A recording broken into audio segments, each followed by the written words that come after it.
Bali, destinasi utama wisata dunia. Wisatawan dari berbagai negara datang menikmati keindahannya. Sayang, oknum turis asing merusak citra, berperilaku jumawa, dan berulah. Membuat resah. Ada apa? Saya, Niluh Puspa, mencari jawabnya. Yeah, you want to steal money under Mao Yuan? No.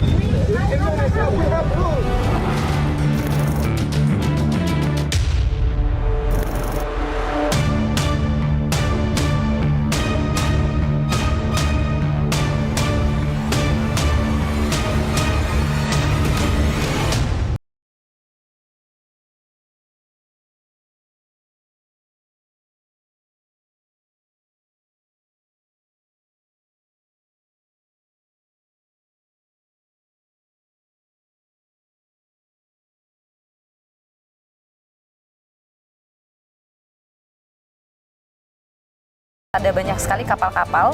Ini biasanya adalah warga negara asing ya. Tapi sepertinya nggak ada orang ya Pak Teddy? Untuk warga negara asing yang tinggal di Yahya seperti ini, kebiasaan di pagi hari mereka naik ke darat. How long you been here? 7 months now. 7 months.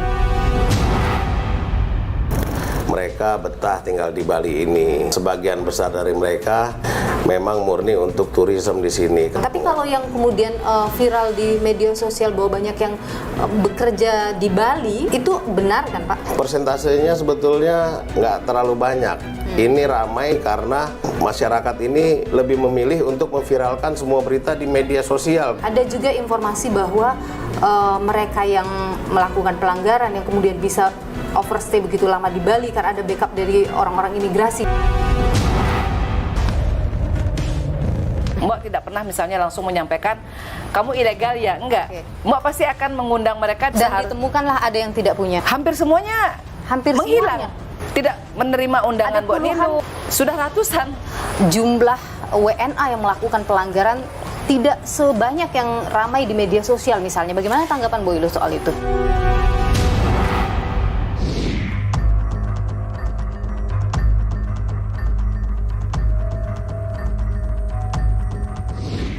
Selamat datang di Bali, primadona pariwisata dunia. Pesonanya tak lekang, mampu menarik jutaan turis datang menyambanginya.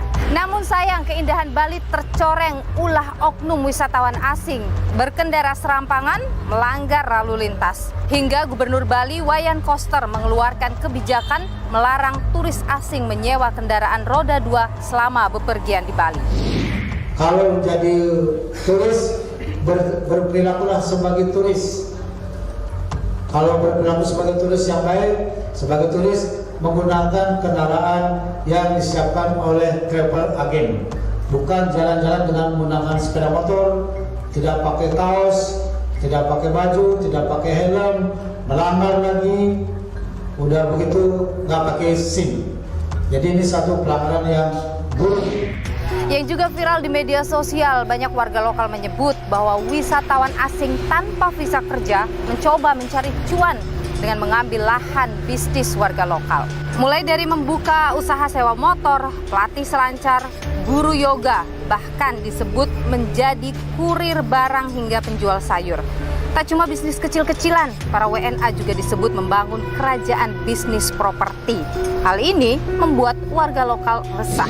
Masalah harga itu sangat juga jeblok, harganya hancur, harga di rental harganya sangat jatuh. Tapi kalau mereka bisanya di sini bisa turis terus sampai buka jasa sewa ya mohon ditindak. Konon hanya bermodalkan visa kunjungan dan perpanjangan izin tinggal sementara, para turis nakal bisa terus bertahan di Indonesia mencari cuan dengan cara ilegal. Benarkah pola mereka sudah benar-benar di luar batas dan mengancam bisnis warga lokal? Seberapa banyak mereka dan seberapa besar dampaknya? Ikuti saya, saudara.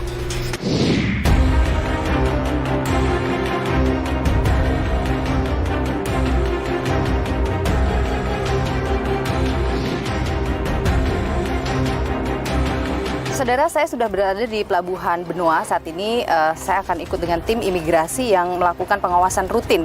Biasanya dilakukan di semua wilayah ya, baik itu di darat maupun laut, dan kali ini dilakukan di laut. Dan Di laut, ya. Di laut ya Pak ya. Saya sudah bersama dengan Pak Teddy. Pak Teddy adalah Kepala Imigrasi kelas 1 Denpasar. Denpasar, betul. Denpasar. Kita akan ke laut sekarang Pak Teddy? Ya. Boleh ikut ya. Jadi ini adalah rutin ya Pak Teddy Rutin dilakukan ya. kita, Apa iya. biasanya targetnya Pak? Jadi di samping kita melaksanakan pengawasan terhadap warga negara asing di darat, kita juga melaksanakan pengawasan terhadap warga negara asing di seputaran perairan, tentunya di wilayah kerja kantor imigrasi Denpasar. Ada agendanya misalnya setiap berapa kali razia di sini atau bagaimana? Iya, memang kalau untuk rutinitas kita pengawasan di laut ini kita laksanakan minimal itu 2 bulan sekali. Ada berapa orang yang biasanya turun Pak Teddy? Ini hari ini kita 15 orang ya? Oke, baik.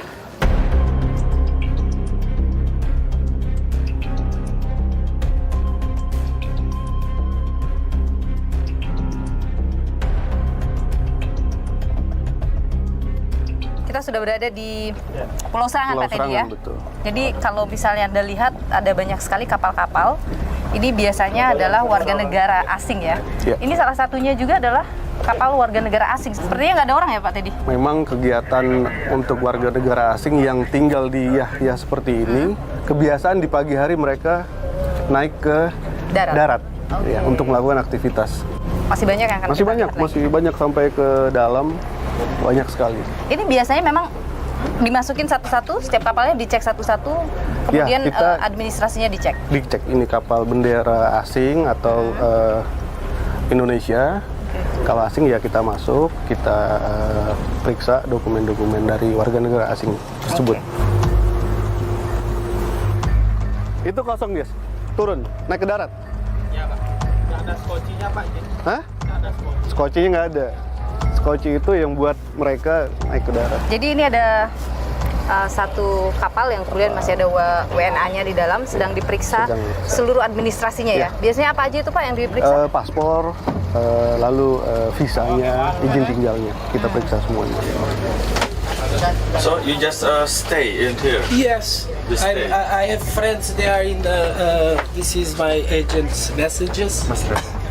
If you Untuk misalnya yang naik yacht begini, itu izin tinggalnya apakah sama dengan misalnya orang yang berlibur Ya, sama. menggunakan lewat udara, itu sama ya Pak?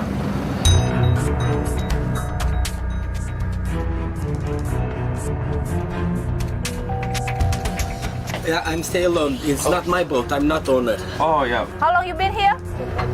7 months. And what do you think about the inspection like this? I think it's fine. It's normal. You have to check. Okay, thank you, sir. Have a great day. Bye.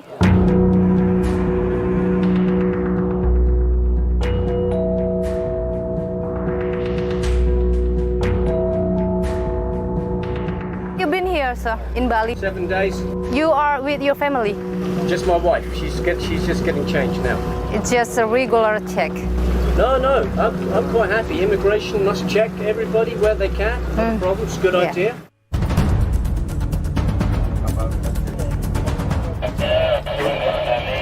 Ada satu. Ini asing juga. What's your name? Rejan Labelli, From? Canada. How long you been here? Here 1 month. Did you heard about many foreigners in Bali disobey the rules in Bali? No. No? But what do you think about foreigner disobey the rule here? As far as I know, we try to follow the rules like everybody else. Okay. I wouldn't want to get into trouble in another country. But how do you think about law enforcement in Indonesia for foreigner? I've never dealt with law enforcement. I can't even say that I've seen them. I have not seen them. Okay. What do you think about the regular check like this? To me, anything you do to make me safe in your country is all good for me. Okay. Because I want to feel safe, and I do feel safe in Indonesia everywhere I go. Okay, that's So good. I think you're doing a good job. Okay, glad to hear that. Enjoy your time in Bali. Thank you, sir. Thank you. You're welcome.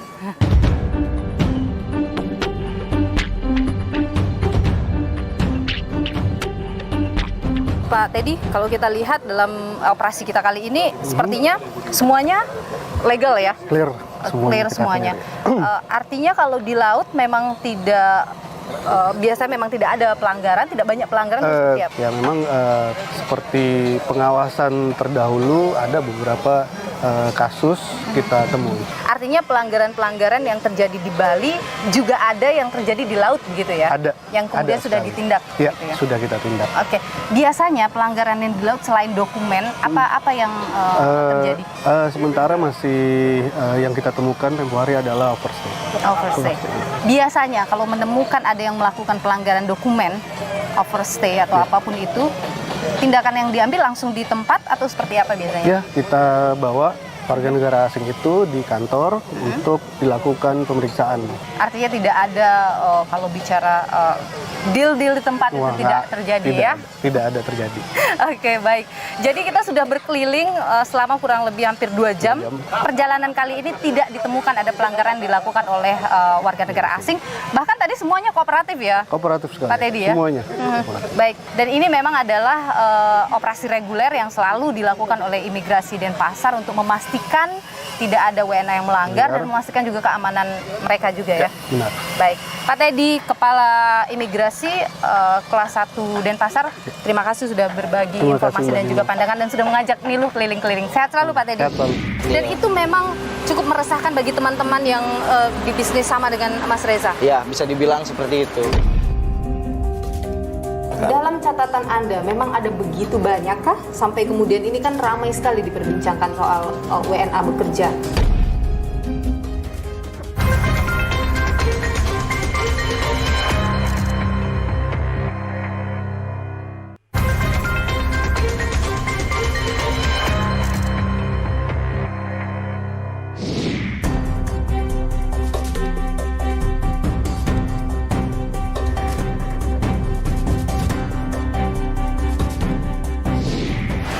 Berada di kawasan Pantai Kuta Bali ini adalah yang sangat terkenal di Bali dengan ombaknya yang besar, menjadi primadona wisatawan yang ingin bermain selancar. Dan kabarnya banyak wisatawan asing yang kemudian secara ilegal menjadi pelatih selancar di sini. Benarkah demikian? Saya sudah bersama dengan salah seorang warga lokal yang selama bertahun-tahun berbisnis sebagai pelatih surfing, benar ya? Iya, betul. Mas Reza? Iya, betul. Mas Reza, terima kasih sudah bersama Niluh. Jadi benar bahwa setelah pandemi COVID-19 ini banyak warga asing yang berprofesi sama dengan Mas Reza? Iya, betul. Di Pantai Kuta ini ada? Untuk di Pantai Kuta ini bisa dibilang ya ada beberapa orang, tapi kita juga nggak bisa ngejelasin bahwa itu benar ilegal atau ilegalnya karena kita pun nggak tahu ya. Karena emang sebelumnya pun makin hari makin banyak juga untuk warga asing yang seperti yang ngajar. Seperti itu ya. Modusnya mereka seperti apa? Mereka biasanya itu buka kayak surf school juga ya, ada surf schoolnya, ada sekolah surfingnya. Mereka promosi juga di media sosial. Promosi juga di media sosial. Mas Reza juga biasanya yang punya warga asing itu lebih mahal atau lebih murah?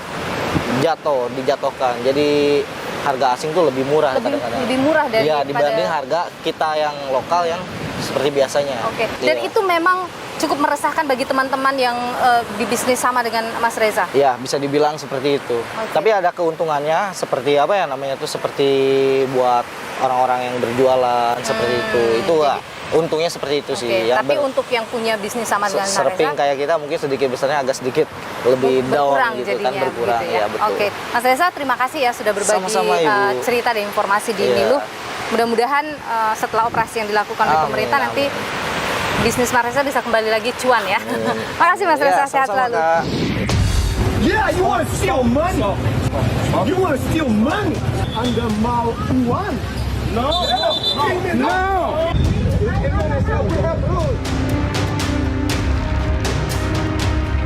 Ini sekaligus merupakan warning kepada semua wisatawan.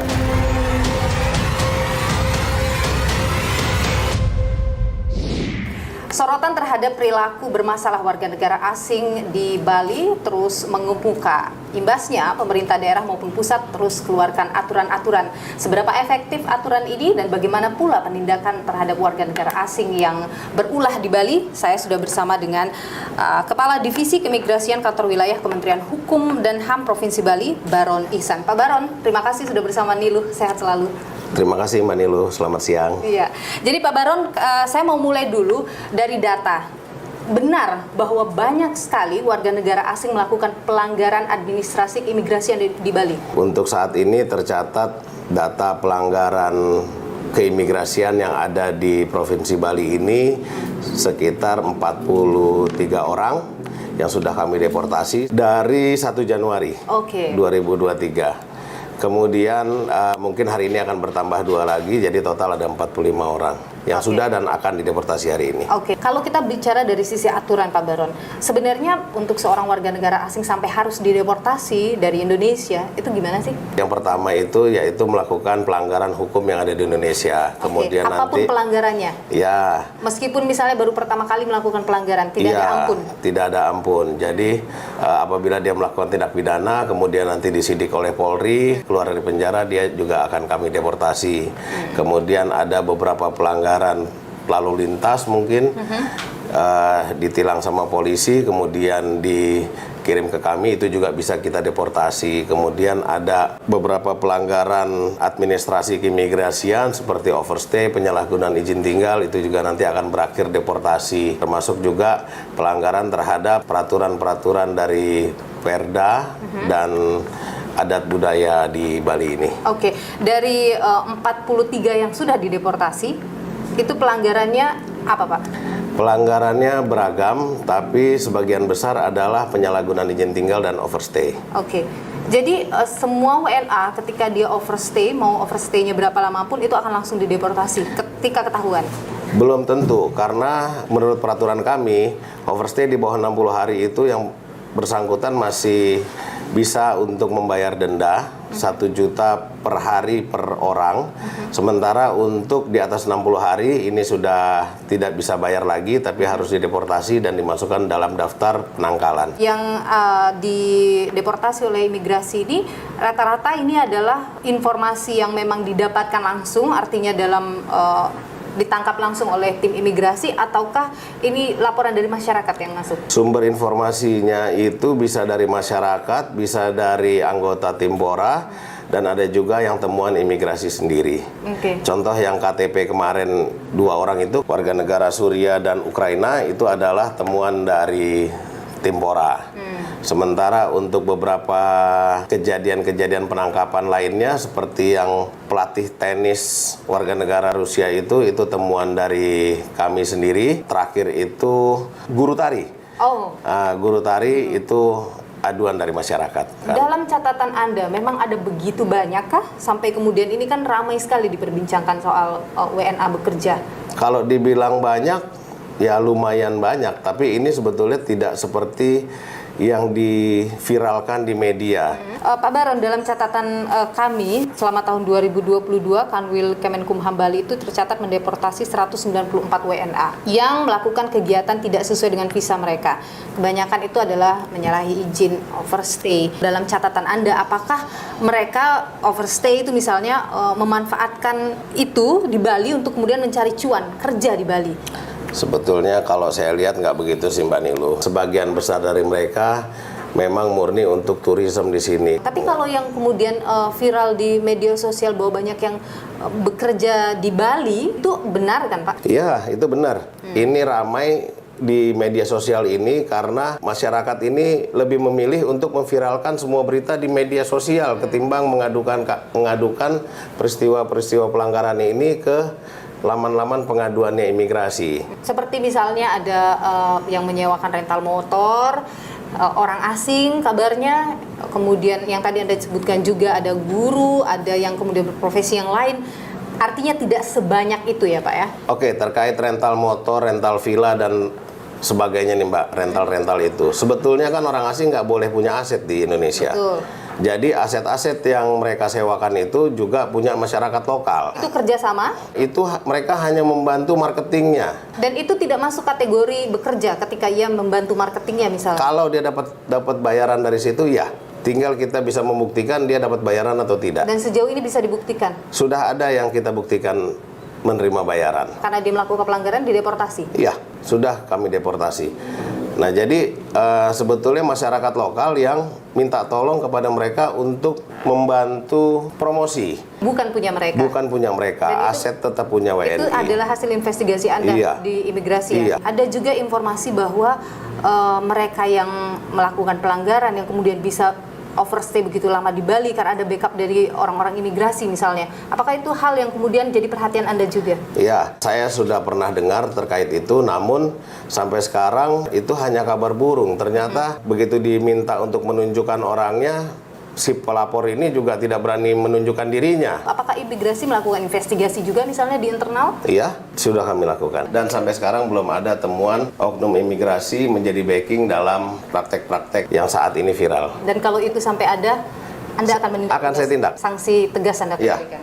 Pak Baron, terakhir, Bali itu kan destinasi wisata utama Indonesia ya. Dia etalasenya Indonesia lah kalau kita sebut. Apa tantangan terberat Anda selama Anda menjadi Kadif? Tantangan terberatnya itu adalah mengimbangi bagaimana caranya penegakan hukum bisa tetap dilakukan, namun dengan tidak menimbulkan efek yang angker terhadap calon-calon wisatawan yang akan datang ke Bali. Melihat tantangan seperti itu, timnya cukup ya Pak? Timnya kurang. Tolong kalau misalnya bisa ditambahkan, mungkin kami akan sangat-sangat berterima kasih. Karena mengingat Bali yang begitu luas dengan jumlah wisatawan yang begitu tinggi ya, tentu pengawasan maksimal dibutuhkan agar masyarakatnya juga senang, wisatawannya juga tidak berulah yang kemudian merugikan masyarakat lokal. Pak Baron Ihsan, terima kasih sudah berbagi informasi dan pandangan di Niluh. Sehat selalu Pak. Terima kasih. Soal pelanggaran WNA di Bali itu hanya ramai di media sosial. Aslinya nggak sebanyak itu. Banyak. Aku titip Bali karena aku bukan pejabat. Kebijakan yang paling tepat yang bisa diambil oleh pemerintah yang win-win solution apa?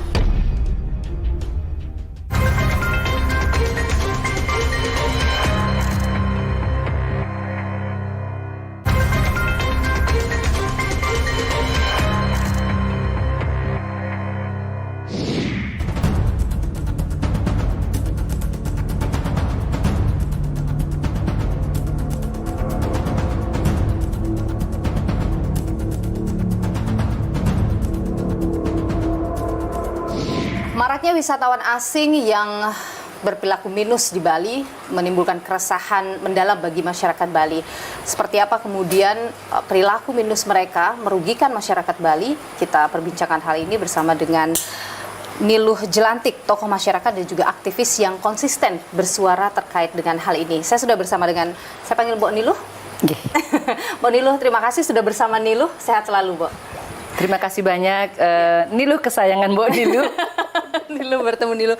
Jadi Mbak Niluh, saya ingin tahu dulu gini, perilaku WNA yang melakukan pelanggaran itu sedemikian parah, Mbak, sampai membuat masyarakat merasa ini sudah tidak nyaman untuk utamanya mereka yang di bisnis pariwisata. Sangat-sangat tidak nyaman buat kami. Ada karena banyak laporan terkait itu. Banyak banget dan juga banyak banget Mbak Niluh mengalami sendiri. Oke, Kalau di bisnis apa misalnya? Ada di bidang retail, juga bidang pariwisata itu sendiri, yaitu misalnya dari kita baru tiba di airport, pihak penjemput itu sudah ada yang WNA. Kemudian yang mengantarkan mereka berwisata WNA juga. Misalnya mereka melakukan foto pre-wedding dan lain sebagainya. Yang memotret juga WNA. Pulang mereka misalnya mau bobo, yang punya vilanya, yang mengelola itu WNA. So, from the day we wake up until the day we wake up again, all those business has been run by foreigners. Dan kami berhak bertanya, legalitasmu di mana? Dan sejauh yang Mbok temukan, banyak di antara mereka tidak punya legalitas, sebagian besar atau sebagian kecil? Mbok Niluh, setiap menerima pengaduan, setiap melihat ada post yang diiklankan di sosial media dan kemudian nyasar di beranda Mbok Niluh tidak pernah langsung menjudge. Kamu ilegal ya? Enggak. Mbok pasti akan mengundang mereka dengan cara seorang Mbok Niluh. Kita mengundang mereka untuk datang ke kelas inspirasi kami, memberikan inspirasi, memberikan ide-ide, tips dan trik. Mengapa mereka bisa ada di Bali? Itu bagaimana perjalanan hidup mereka? Karena kan ada success story kan. Dan ditemukanlah ada yang tidak punya. Hampir semuanya menghilang. Menghilang. Tidak menerima undangan Mbok puluhan Niluh. kok, Mbak? Sudah ratusan. Nggih. Bahkan. Dan sebagian dari mereka menjadi defensif. Sebagian dari mereka mengintimidasi. Wisatawan asing yang bekerja tanpa permit kerja di Indonesia, itu apakah kemudian dilaporkan dengan pihak berwajib ke imigrasi, ke kepolisian misalnya, atau pemerintah daerah? Biasanya kalau Mbok Niluh mengundang itu biasanya pasti ngetek semua. Jadi nanti di sana akan ada sesi, sesi tanya jawab dengan pihak institusi terkait. Kan Dan ada selalu direspon dengan baik? Selalu. Saya sempat mewawancarai Kepala Divisi Keimigrasian wilayah Bali, yang kemudian menyebut bahwa dari temuan mereka, jumlah WNA yang melakukan pelanggaran tidak sebanyak yang ramai di media sosial misalnya. Bagaimana tanggapan Bu Ilu soal itu? Let's talk about number. Let's talk about data. Sampai data yang kemudian disampaikan oleh mereka sudah melakukan penindakan, ada 46 WNA yang kemudian dideportasi karena memang melakukan pelanggaran. Angka itu menurut Bu Ilu? Jauh lebih banyak yang bisa ditindak. Jadi mari kita bersama-sama bekerja sama dengan komponen masyarakat, karena kami tidak pernah mengkritisi institusi. Kami sudah kasih bolanya, tolong dicek, karena yang punya data itu kan imigrasi. Ada juga yang disampaikan oleh Kepala Divisi Keimigrasian bahwa banyak memang informasi yang masuk melalui akun mereka terkait dengan informasi pelanggaran, tetapi tidak bisa diproses lebih lanjut karena tidak ada data yang lengkap. Mereka membutuhkan data yang lengkap, siapa yang memberikan informasi dan lain sebagainya. Menurut Bu Ilu bagaimana dengan sistem seperti itu? Seperti misalnya kita menelpon 911. Apakah pada saat kita menelpon 911 kita ditanya nomor KTP kita berapa, identitas kita seperti apa? And this is something really private gitu loh. Nah sekarang kan misalnya gini, ada istilah lebih baik lapor Mbok Niluh kan? Ya kan? Bu Ilu, kalau dibilang yang soal pelanggaran WNA di Bali itu hanya ramai di media sosial, aslinya nggak sebanyak itu. Banyak. Kita menggunakan media sosial justru untuk menyampaikan kepada masyarakat, dan di sana akan banyak komen-komen apakah dari pihak yang bermasalah dengan si WNA, apakah dari pihak-pihak yang memiliki pengalaman yang sama. Nah, seharusnya itu kan menjadi informasi yang berharga ya untuk pihak penegak hukum ya. Artinya ini bukan hanya ramai di medsos kok. Oh enggak, Istana sudah mengambil sikap membuka pertemuan tertutup. Mbok Niluh ada di dalamnya. Ada juga Wakapolri, ada juga Dirjen Imigrasi, ada juga Pemprov Bali. Boleh dibocorkan hasilnya apa pertemuan tertutup itu? Besoknya kan razia besar-besaran. Dan kemudian kan penindakan besar-besaran. Dan cinta kami itu ya tak bersyarat buat kalian gitu loh. Berikanlah juga tempat yang baik untuk rakyat ya. Jadi apa yang Mbak Niluh perjuangkan selama ini itu nggak balik ke nol lagi gitu loh. Iya. Gubernur Bali mengeluarkan kebijakan melarang WNA menggunakan sepeda motor di Bali. Kebijakan itu menuai kontra dari Anda. Kenapa?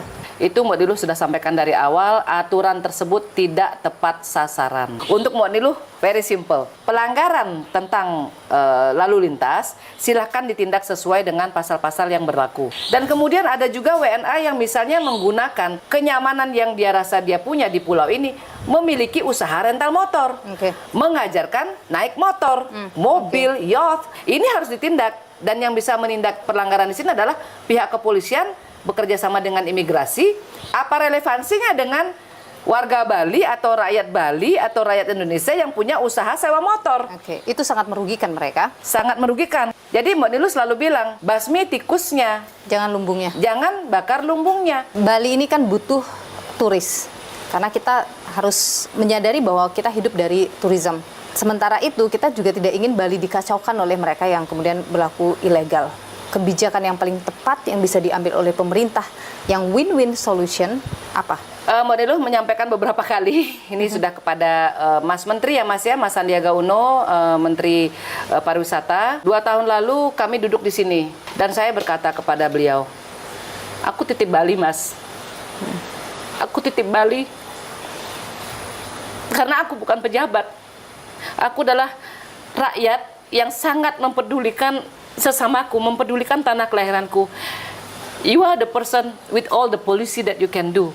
Jadi aku waktu itu jabarkan apa semua yang ada di kepalaku, apa yang mereka bisa lakukan dengan gebrakan-gebrakan yang mereka punya, kebijakan yang mereka punya. Mas Merdeka sudah menyampaikan berkali-kali, kami akan tidak tegas, kami akan tidak tegas, kami akan tidak tegas. Akan tetapi setiap komponen institusi ini tidak akan bisa maksimal jika tidak ada satu kesepakatan bahwa buku putih, the white book of tourism, the do and the don'ts itu dibuat.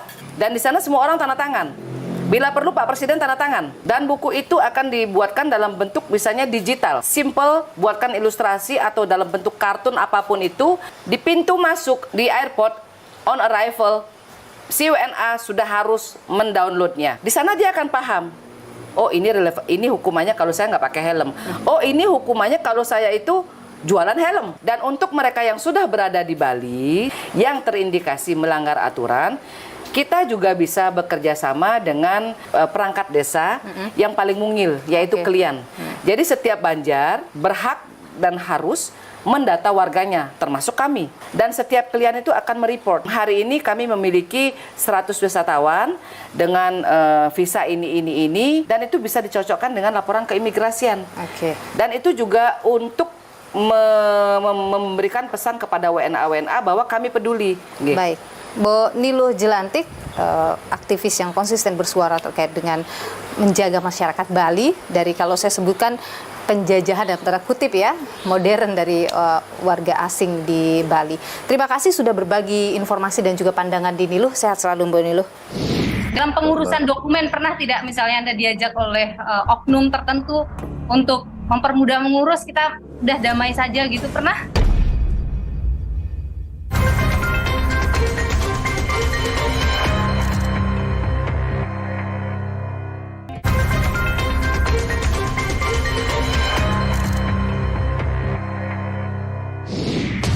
Yeah, you want to steal money? You want to steal money under Mao Uan? No. Indonesia, we have rules. Ini sekaligus merupakan warning kepada semua wisatawan.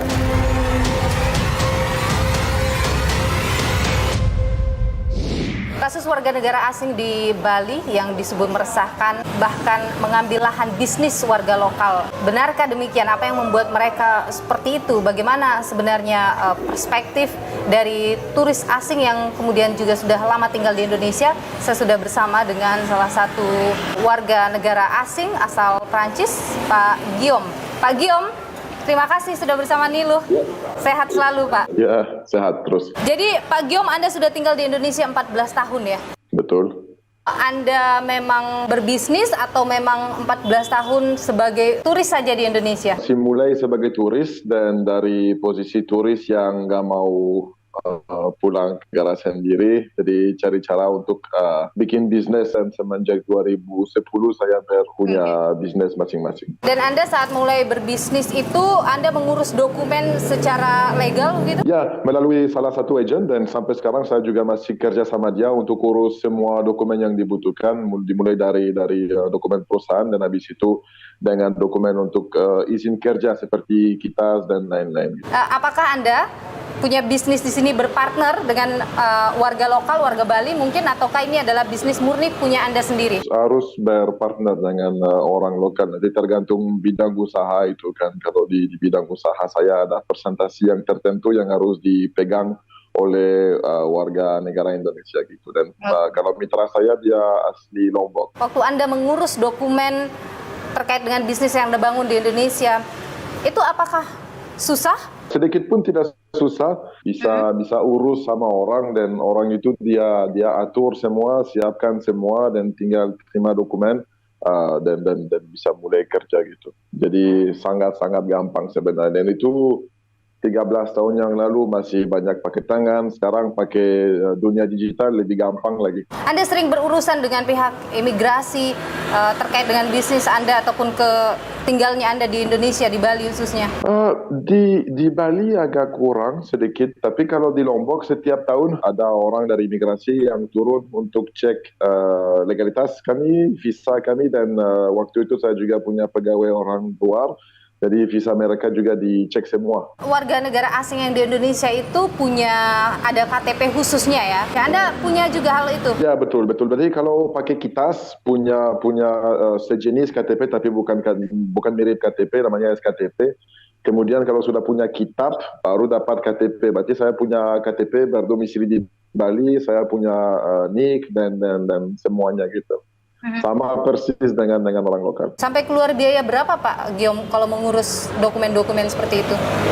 Kalau KTP lokal, kalau sudah punya kitab, gratis. Tinggal datang, lupa dinas yang urus itu, tinggal datang ke sana dengan dokumen lengkap dan urusnya gratis. Kalau perusahaan nanti ya tergantung kalau bidangnya khusus atau apa, tapi biasanya di angka kalau atur sama agent mungkin 30-35 juta sudah keluar perusahaan lengkap. Dalam pengurusan dokumen pernah tidak misalnya Anda diajak oleh oknum tertentu untuk mempermudah mengurus, kita udah damai saja gitu, pernah? Pernah damai, kasih saya uang sekian, enggak serupiah pun aku nggak kasih, mending aku pakai pengacara lawan kamu. Berapa mau intimidasi, mau pernah diancam, mau dideportasi, mau dilaporkan, mau diapakan, saya tetap tidurnya enak kan. Asal dokumen lengkap, sesuai aturan negara, nggak bisa disentuh. Mungkin Pak Giom sudah mendengar juga apa yang belakangan ramai diperbincangkan soal turis-turis yang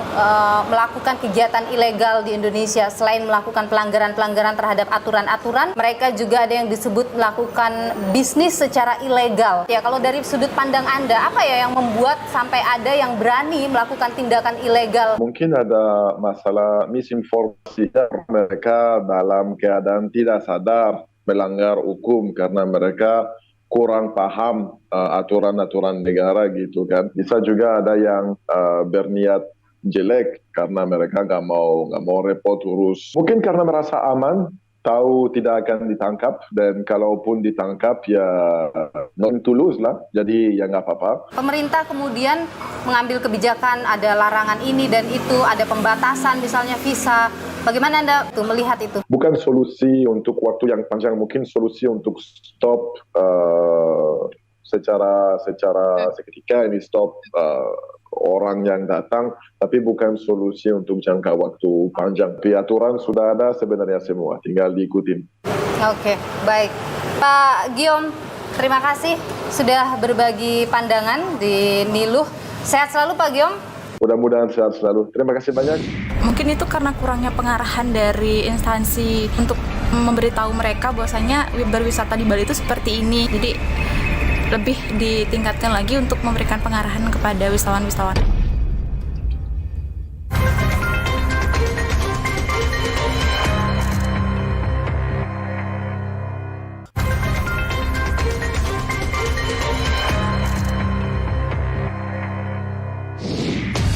Yeah, you want to steal money. You want to steal money under mau uang. No.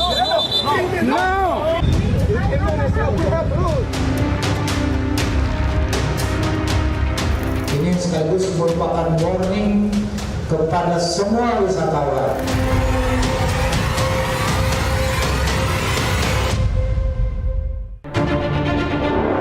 Banjir turis asing bangkitkan pariwisata di Pulau Dewata pasca pandemi COVID-19. Mulanya mereka mendatangkan untung, tapi malah jadi buntung lantaran turis-turis berulah melanggar aturan dan jadi sumber masalah. Misalnya salah satu warga negara asing asal Ukraina terbukti melakukan tindakan ilegal. Dia membuat dokumen kependudukan Indonesia lewat calo dengan membayar 31 juta rupiah demi mendapatkan kartu tanda penduduk, kartu keluarga, dan akta kelahiran. Hal ini juga dilakukan oleh WNA asal Suriah. Keduanya beralasan ingin buka bisnis di Indonesia. Selain pemalsuan dokumen kependudukan, warga Bali juga dihebohkan dengan mobil Lamborghini milik WNA Rusia, Sergei Domogatsky. Diketahui plat nomor mobil itu tidak sesuai aturan lantaran menggunakan nama belakangnya Domogatsky. Mobil sport mewah ini telah disita Polda Bali, namun Sergei berhasil kabur ke Dubai, Uni Emirat Arab. Tercatat dalam 3 bulan terakhir ada 63 kasus pelanggaran WNA di Bali yang telah ditindak pihak imigrasi. Kasus pelanggaran terbanyak datang dari imigrasi Ngurah Rai mencapai 33 kasus. Kemudian imigrasi Denpasar melaporkan 18 kasus pelanggaran, sedangkan imigrasi Singaraja mencatat 12 kasus pelanggaran. Masyarakat lokal pun angkat bicara soal ulah turis asing ini. Untuk wisatawan asing yang melanggar itu sangat merugikan masyarakat Bali terutamanya dan pengusaha rental. Mungkin itu karena kurangnya pengarahan dari instansi untuk memberitahu mereka bahwasanya berwisata di Bali itu seperti ini. Jadi lebih ditingkatkan lagi untuk memberikan pengarahan kepada wisatawan-wisatawan asing. Untuk beberapa minggu terakhir ini cukup tegas ya, tapi nggak tahu kalau yang kemarin nggak pernah kedengeran. Masyarakat gerah, pemerintah Bali pun keluarkan sejumlah kebijakan. Mulai dari pelarangan sewa sepeda motor pada turis asing, melarang semua jenis usaha ekonomi yang dilakukan turis asing, hingga deportasi WNA nakal. Dalam sepekan, Direktorat Jenderal Imigrasi telah memulangkan 50 WNA dari Bali karena melanggar izin tinggal, berbuat onar, dan tinggal di Indonesia melebihi masa izin yang berlaku alias overstay. Di tengah berbagai solusi yang coba dihadirkan pemerintah, wacana larangan visa on arrival bagi turis Rusia dan Ukraina menjadi sorotan asing. Duta Besar Rusia untuk Indonesia berharap kebijakan itu tidak benar-benar dilakukan. Aturan tegas memang harus ditegakkan, namun jangan sampai timbulkan keengganan turis datang ke Pulau Dewata. Kita sudah menerbitkan do's and don'ts, apa yang mereka harus patuhi, dan kita sudah membentuk satgas, dan jika mereka terus berulah, maka kita harus mengambil sanksi tegas, termasuk untuk memulangkan para wisatawan yang kerap melanggar hukum. Tapi kita akan terus bina, karena tentunya Indonesia ramah tamah terhadap wisatawan, tapi tidak kita toleransi kalau mereka melanggar hukum. Bali adalah primadona, etalase Indonesia. Ekonomi Bali digerakkan oleh sektor pariwisata. Kita memang butuh turis, namun mereka harus patuh pada aturan negara. Layaknya pepatah, di mana kaki dipijak, di situ langit dijunjung. Pemerintah harus pastikan Bali tak terjajah para turis berulah.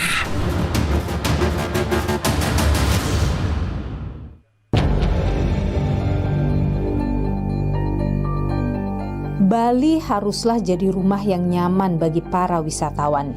Negara harus hadir, lakukan pengawasan, dan menjamin keamanan.